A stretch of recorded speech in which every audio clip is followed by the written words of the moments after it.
Et je pense que s'il y a autant d'engouement autour du système, c'est qu'on a créé aussi une monnaie. Sur la plateforme, il y a une monnaie, Les Digo, c'est les ça? Digo qui Ah oui. circulent, qui n'est pas une monnaie convertible.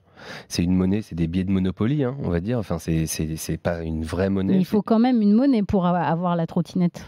Et quand on télécharge un Digo, vous avez tout de suite un pochon de Digo. Ah, Voilà. combien de Digo on a alors? Au début, 10. C'est pas beaucoup, 10? C'est pas beaucoup, mais c'est On pas peut mal. avoir quoi avec 10 Digo? Avec 10 Digo, là pour l'instant, il y a des tables, il y a des chaises.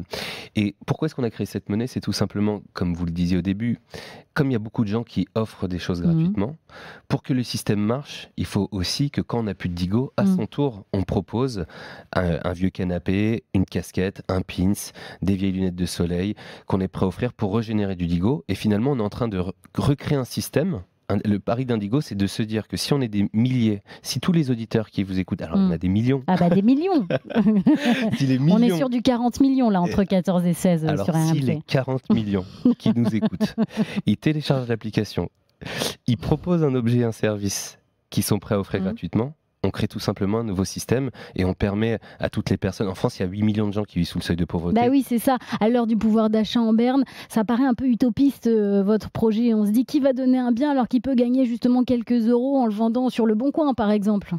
Bah, en réalité, nous, on le voit dans le comportement de nos utilisateurs, ils préfèrent poster sur Indigo où il y a le pari que si des milliers de gens, c'est un défi, hein, s'il y a des milliers de gens qui continuent d'affluer et à offrir un objet ou un service sur la plateforme gratuitement, on peut, sans avoir à générer d'argent, donc au lieu d'aller le poster sur d'autres sites où pour gratter 10 euros sur un t-shirt, c'est pas mal et ça reste utile Bah évidemment. oui, pour plein de gens, 10 euros, c'est utile. C'est utile, évidemment, mais préfère peut-être le poster sur une plateforme avec cette nouvelle monnaie solidaire où il y a quand même des milliers de gens qui sont prêts à vous donner gratuitement et donc de créer une communauté qui a cet idéal de se dire si on recycle chez nous des objets dont on n'a pas besoin, on préfère les donner et peut-être adhérer à une autre philosophie.